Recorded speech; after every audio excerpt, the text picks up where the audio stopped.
यहां पर आप देख सकते हैं डॉक्यूमेंट दस्तावेज जारी किया गया है और ये है पोस्ट ऑफिस का डॉक्यूमेंट, पोस्ट ऑफिस का दस्तावेज। ऐसे डॉक्यूमेंट आपने पहले भी बहुत बार देखे होंगे और ये एक पोस्ट ऑफिस की वैकेंसी जो है इसकी चर्चा पिछले लंबे समय से की जा रही थी कि पोस्ट ऑफिस की वैकेंसीज आएगी, क्या कुछ उसमें बदलाव किया जा सकता है। तो सब कुछ एक एक ही इवेंट में आपको जानकारी मैं प्रदान करा दूंगा, बस शानदार तरीके से सुनिएगा। शुरू करने से पहले ही एक चीज बोलना चाहता हूं कि इस बार पिछले बार की तरह रिक्रूटमेंट नहीं की जा रही, मतलब डायरेक्ट रिक्रूटमेंट इस बार नहीं होने वाली। 99% ये उम्मीद है कि इस बार डायरेक्ट मेरिट के बेसिस पर रिक्रूटमेंट नहीं की जाएगी पोस्ट ऑफिस के अंदर। बदलाव है, बहुत सारे बदलाव है, बहुत सारे चेंजेस यहां पर डिपार्टमेंट के द्वारा किए गए हैं, उसी के लिए यहां पर दस्तावेज है, उसी के लिए यहां पर डॉक्यूमेंट है। एक बार समझते हैं विस्तार पूर्वक कि क्या क्या है इसमें मौजूद।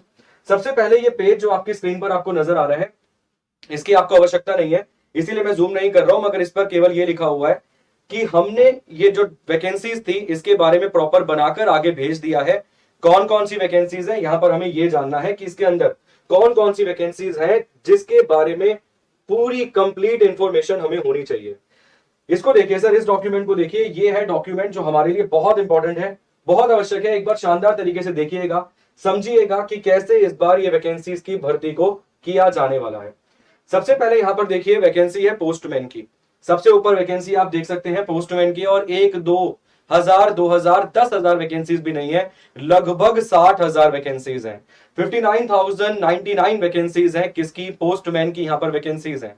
पहले भी वैकेंसीज आई हैं, समय समय पर वैकेंसीज आती रहती हैं, मगर बदलाव क्या है फिर बोलूंगा, इस बार डायरेक्ट रिक्रूटमेंट नहीं है। इस बार केवल और केवल मेरिट के बेसिस पर आपका सिलेक्शन नहीं होगा कि आपने 10वीं क्लास में कितने नंबर हासिल करे। इस आधार पे 99% चांसेस है कि नहीं इस वैकेंसी को भरा जाएगा। बहुत सारे चेंजेस हैं, एक बार समझ लीजिए क्या क्या। पोस्ट ऑफिस की और पोस्टमैन की यहां पर वैकेंसीज है 59,099 यहां पर वैकेंसीज आपको मिल जाएंगी। नॉन गस्टेड पोस्ट है। सैलरी यहां पर बता दी गई है 21,700 से लेकर 69,100 यहां पे आपकी सैलरी रहने वाली है, यहां पर आपका वेतन रहने वाला है।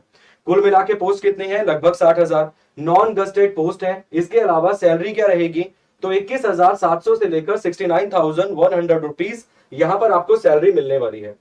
इसके साथ अगर आप नीचे आ जाएंगे तो यहां पर उसने बताई है एज लिमिट के बारे में कि एज लिमिट क्या रहने वाली है, और यहां पर उसने बताया है एजुकेशनल क्वालिफिकेशन के बारे में कि क्या हो सकती है यहां पे योग्यता, और कितनी योग्यता के आधार पे यहां पे सिलेक्शन किया जाएगा।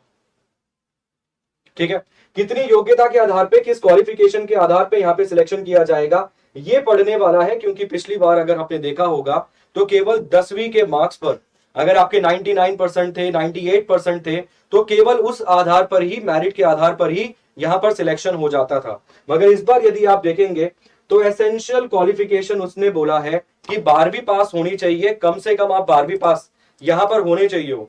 उसके साथ साथ उसने पॉइंट 2 में एक और क्वालिफिकेशन बताई है कि यदि आप 10वीं पास है तो भी आप इस फॉर्म को भर सकते हैं, मगर शर्त है, अगर आप 10वीं पास है तो भी आप इस फॉर्म को भर सकते हैं, मगर शर्त है आप पहले से ग्रामीण डाक सेवक के तहत कार्यरत होने चाहिए, मतलब पहले से आप उस पोस्ट पर होने चाहिए। अगर आप जीडीएस की पोस्ट पर पहले से हैं तो आप 10वीं पास होने पर भी इस फॉर्म को भर सकते हैं।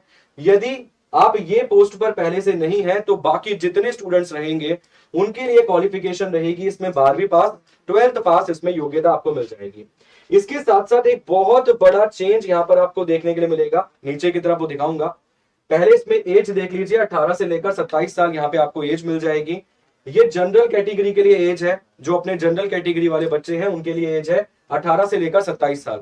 इसके अलावा जो अन्य कैटेगरी, चाहे एससी हो, चाहे एसटी हो, चाहे ओबीसी हो, अन्य जितने भी विद्यार्थी आपको मिल जाएंगे उनको जो छूट मिलता है, जो बेनिफिट मिलता है एज रिलैक्सेशन में, वो सबको मिलने वाला है। ठीक है, और इस नौकरी का इंतजार क्यों आपको करना चाहिए, या फिर ये क्यों आपके लिए इतना महत्वपूर्ण है, एक चीज आपको और बता देता हूं बेसिक तरीके से कि यहां पर केवल 60,000 वैकेंसीज नहीं है, यहां पे 98,000 से अधिक वैकेंसीज की हम बात कर रहे हैं। इसमें एक नोटिस कम दिया गया है जो है 37,000 वैकेंसीज का, 37,000 वैकेंसीज का एक नोटिस इसमें कम दिया गया है जो जल्दी ही जारी कर दिया जाएगा। तो कुल मिलाकर यहां पर 98,000 के आसपास वैकेंसीज हैं, 98,000 के आसपास यहां पर वैकेंसीज हैं। ठीक है, और पहले ये डायरेक्ट रिक्रूटमेंट होती थी, केवल मेरिट के आधार पे, अगर आपके इतने नंबर, इतने परसेंटेज आए हैं तो रख लिया जाता था। मगर इस बार इसमें एक बहुत ही बड़ा बदलाव आपको देखने के लिए मिल सकता है। अगर आप थोड़ा सा नीचे जाएंगे ना, तो ये देखिए नोट, यहां पर आपको एक नोट लिखा हुआ मिलेगा, वो बोल रहा है इन case of recruitment made through staff selection commission. वो बोल रहा है यदि इस भर्ती को स्टाफ सिलेक्शन कमीशन के तहत, मतलब एसएससी के तहत करवाया गया तो, एक चीज याद रखना, जब भारत सरकार ये बोल देना कि करवाया गया तो, नहीं करवाना होता तो बोलने की जरूरत ही नहीं थी उनको, वो डायरेक्ट बोलते वैकेंसी आ गई है, मेरिट के आधार पर सिलेक्शन है, जैसे पिछली बार उन्होंने बोला और लोगों को ज्वाइन करवा भी दिया। मगर यहां पे एक खेल खेल गया ये डिपार्टमेंट, उसने एक नोट डालकर लिख दिया कि in case of recruitment made through staff selection commission the crucial date of determining the age limit shall be advertise by the SSC. Sir ये पूरी की पूरी एक लाइन से खेल खेल गया, वो पूरी की पूरी एक लाइन से, वो साफ और सीधे शब्दों में ये कह रहा है कि यदि यदि यदि ये एसएससी के द्वारा करवाई गई रिक्रूटमेंट, तो जो एज लिमिट काउंट की जाएगी ना, वो एसएससी बताएगा कब से काउंट करनी है। इसका मतलब ये है कि कहानी में कहीं ना कहीं झोल जरूर है। इस बार ये वैकेंसीज जो है हो सकता है एसएससी के थ्रू भरवाई जाए, और अगर इसको एसएससी के थ्रू भरवाया जाएगा तो सबसे ज्यादा फायदा किसको होगा? उस छात्र को होगा जो कहीं ना कहीं 10वीं में किसी कारणवश कम नंबर लेकर आया, किसी ना किसी कारणवश नंबर कम लेकर आया, उसके नंबर केवल 60% है 10वीं में, और वो ऐसी वैकेंसी से वंचित रह जाता है, उसको मौका ही नहीं मिलता इसमें बराबरी का। तो इस बार हर एक उस छात्र को, हर एक उस विद्यार्थी को जो 50% लाया, 60% लाया, 55% लाया, या फिर 40% भी नंबर लाया है, उसको भी फायदा मिलेगा। ठीक है जी, तो ये आपको बेनिफिट मिलने वाला है, इसको आप खुद भी पढ़ सकते हैं। अगर आप पोस्ट ऑफिस की वेबसाइट पर जाएंगे तो ये नोटिफिकेशन वहां पर आपको पड़ा हुआ नजर आ जाएगा। ठीक है, तो हमने कुल मिला के अभी तक कितनी वैकेंसीज की बात कर ली? 59,099 वैकेंसीज की हमने बात कर ली। कितनी? और पोस्टमैन की यहां पर वैकेंसीज है। एक और चेंज किया गया है सर, पहले मेरे ख्याल से ये 10वीं बेस्ड होता था, अब इसे 12वीं बेस्ड कर दिया गया है। और ऐसा मुझे लग रहा है, या ऐसी कहीं ना कहीं हमारी गट फीलिंग कहती है कि अगर इसे एसएससी में उठाकर लाया गया तो इसमें बहुत सारी वैकेंसीज को उठाकर दे दिया जाएगा एसएससी सीएचएसएल के तहत। और हो सकता है शायद इसीलिए, एक चीज बार बार बोल रहा हूं, मैं अंतर्यामी नहीं हूं, भगवान नहीं हूं, भगवान के तहत आपको यह नहीं बता सकता कि डिपार्टमेंट यही कह रहा है या यही चाह रहा है। मैं आपको केवल यहां पर यह बता सकता हूं कि क्या बन रही है परिस्थिति, क्या परिस्थिति इस समय पर डिपार्टमेंट बता रहा है। मैं आपको यह बता सकता हूं केवल कि क्या उनकी सोच इस समय हो सकती है। अगर यहां पर स्टाफ सिलेक्शन कमीशन लिखा गया है तो कुछ ना कुछ कहानी में झोल जरूर होगा। और यदि इस वैकेंसी को उठाकर सीएचएसएल में लाया गया तो अब तक के इतिहास की सबसे बड़ी भर्ती की जाएगी एसएससी सीएचएसएल में। इस बात को लिखकर रख लेना कोरे कागज पे, गारंटी देता हूं। गर्ल्स हो, बॉयज हो, हर किसी को बेनिफिट मिलने वाला है, इस चीज को तो अपने दिमाग में सेट कर लेना। ठीक है, इसके साथ साथ एक छोटी सी यहां पर लाइन और दी गई है, उसको भी आपको बता देता हूं, ताकि जब ये वैकेंसीज का फॉर्म आप फिल करेंगे तो आपको इसके बारे में भी संपूर्ण जानकारी हो। यहां पर क्वालिफिकेशन आपने ऊपर देख लिया, एक क्वालिफिकेशन यहां पे थी 12वीं पास, इसके साथ साथ 10वीं पास अगर आप ग्रामीण डाक सेवक पहले से हैं। इसके साथ साथ कंप्यूटर की आपको नॉलेज होनी चाहिए थोड़ी बहुत। ठीक है, वो बोल रहा है knowledge of working on computer. उसने कोई डिप्लोमा डिग्री नहीं मांगी कंप्यूटर में, केवल वो ये कह रहा है कि कंप्यूटर की नॉलेज आपको होनी चाहिए।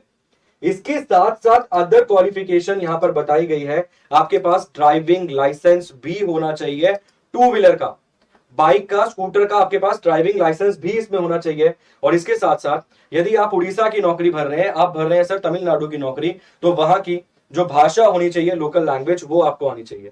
इस चीज को ध्यान रखना सर, ये सारे के सारे पॉइंट बहुत इंपॉर्टेंट है, ये हमारे भविष्य को बेहतर बनाने की तरफ लेकर जा रहे हैं कहीं ना कहीं। और भगवान से अगर ईश्वर है तो उसे प्रार्थना करना कि हमारी बात सत्य हो और कहीं ना कहीं ये वैकेंसीज एसएससी के थ्रू ही फिल की जाए।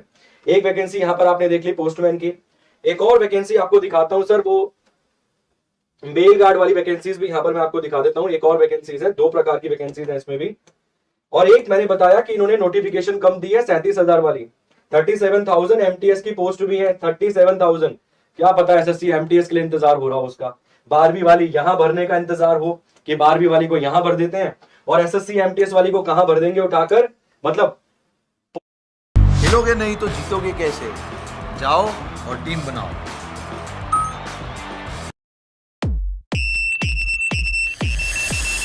Download the app now. कहां भर देंगे उठाकर, मतलब पोस्टमैन या ये जो पोस्ट ऑफिस वाली एमटीएस की वैकेंसी है उसे कहां भर देंगे उठाकर, एमटीएस में भर देंगे। हो सकता है सर कहीं ना कहीं सरकार सोच के बैठी है इस भर्ती को कराया जा सकता है मिशन मोड के तहत ही, तो याद रखिएगा। मेल गार्ड की वैकेंसीज हैं 1445, यहां पर आप देख सकते हैं सर, ये भी ग्रुप सी की वैकेंसीज हैं। सैलरी यहां पर आप देख सकते हो 21,700 से लेकर 69,100 यहां पर भी सैलरी दी गई है। इसके लिए भी क्वालिफिकेशन बता देता हूं सर, इसके लिए भी योग्यता क्या है, इसको भी आपको विस्तार पूर्वक समझा देता हूं। फिर एक बार छोटे से तरीके से संक्षेप में आपको यह भी समझा दूंगा कि और क्या क्या चीजें यहां पर आपको मिल सकती हैं। यहां पर आप देख सकते हो एज लिमिट वही बताई गई है 18 से 17, 18 से 27 साल, 18 to 27, ये जनरल के लिए है, ये जनरल वाली एज लिमिट है। और यहां पर क्वालिफिकेशन 12वीं पास होनी चाहिए। अगर ग्रामीण डाक सेवक के तहत आप काम कर रहे हो पहले से तो 10वीं पास भी चल जाएगा विद्यार्थी। इसके साथ साथ नॉलेज होनी चाहिए कंप्यूटर की, डिप्लोमा नहीं मांगा है अलग से, केवल ये बोला गया है कि आपको केवल नॉलेज होनी चाहिए कंप्यूटर की, कोई सर्टिफिकेट नहीं मांग रहे वो आपसे, केवल नॉलेज होनी चाहिए, ठीक है। और साथ साथ आपको लोकल लैंग्वेज वहां की आनी चाहिए जहां से भी आप इस फॉर्म को अप्लाई करना चाहते हैं, ठीक है। जल्द ही इसके फॉर्म आएंगे और उम्मीद कीजिए कि फॉर्म की जगह एसएससी में ही इस नोटिफिकेशन को दे दिया जाए। तो थोड़ा सा और मैं बेसिक तरीके से आपको समझा देता हूं कि अभी तक की क्या जानकारी मैंने आपको दी है। मैंने आपको बताया लगभग 98,000 के आसपास वैकेंसीज है, 98,000 के आसपास वैकेंसीज हैं कुल मिला के, इसके प्लस वैकेंसी आपको मिल जाएगी। इसके साथ साथ मैंने आपको बताया कि भाई 12th वाली वैकेंसी इसमें आपको मिल जाएगी, 12वीं वाली, और 10th वाली वैकेंसी भी मिल जाएगी। यहाँ पे पोस्टमैन की वैकेंसी है, पोस्टमैन की, और यहाँ पे वो मेल गार्ड वाली वैकेंसी है। यहाँ पे पोस्टमैन और मेल गार्ड की वैकेंसी है, इसको अभी जारी नहीं किया गया है, ये भी पोस्ट ऑफिस के थ्रू ही भर्ती की जाएगी, ये एमटीएस वाली है। चेंज क्या हुआ है, चेंज यहां पर उसने बोला है, एक तो सैलरी उसने पहले से बता दी है, यहाँ पे सैलरी कितनी रहेगी, एक 12th वाली बात उसने पहले से बता दी है, और एक और जो पॉइंट उसने डाल दिया है वो डाला है एसएससी, कि अगर एसएससी के थ्रू भर्ती करवाई गई तो पेपर कंडक्ट होना ही होना है, इस चीज को हम जानते हैं अच्छे से। एक चीज और समझ लीजिए यहाँ पे जो बेसिक है मगर इंपॉर्टेंट है, कि पेपर होगा तो सबको बेनिफिट होगा, ऑल इक्वल हो जाएंगे, केवल मेरिट के आधार पे वहां पे सिलेक्शन नहीं किया जाएगा, ठीक है। जितनी जानकारी थी मैंने आपको सारी की सारी कंप्लीट इंफॉर्मेशन दे दी है। जैसे ही इसके फॉर्म फिल होना शुरू होते हैं या फिर अगर सीएचएसएल में दे दी जाती है तो बहुत अच्छी, बहुत जबरदस्त बात है। इसके साथ साथ यहां पर आप देख सकते हो कि भाई जीडी में भी खेल गई सरकार,